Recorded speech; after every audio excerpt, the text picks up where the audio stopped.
जय छठ मैया की।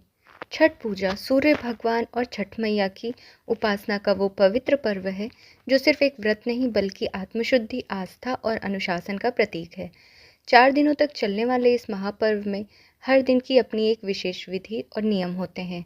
आज इस वीडियो में हम विस्तार से जानेंगे छठ पूजा के चारों दिनों की पूजा विधि, नियम और उनके पीछे छिपा गूढ़ अर्थ। पहला दिन नहाए खाए। छठ पूजा का पहला दिन कहलाता है नहाए खाए। इस दिन व्रती व्यक्ति सबसे पहले स्नान करके अपने घर की सफाई करता है। इस दिन शुद्धता और पवित्रता का विशेष ध्यान रखा जाता है।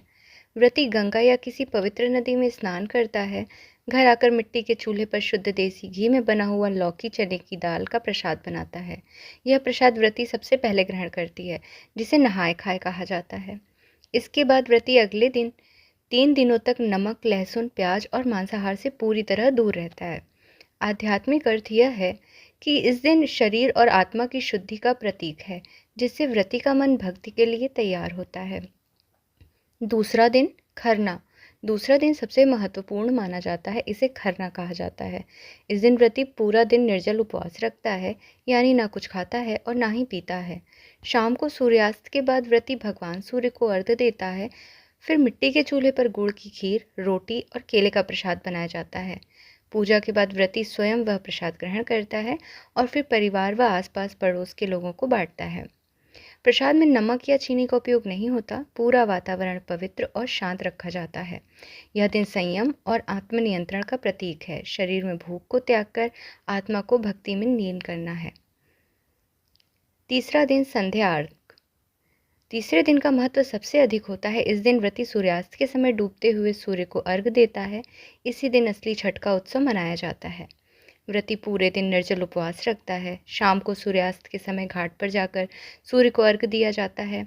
बांस की सुपली, डाला में ठेकुआ, फल, गन्ना, नारियल, सिंघाड़ा, मूली और दीप रखे जाते हैं। परिवारजन गीत गाते हुए सूर्य देव की आराधना करते हैं। प्रसाद को जमीन पर नहीं रखा जाता, सुपली में ही अर्पित किया जाता है। व्रती पानी में खड़े होकर सूर्य को जल अर्पित करते हैं।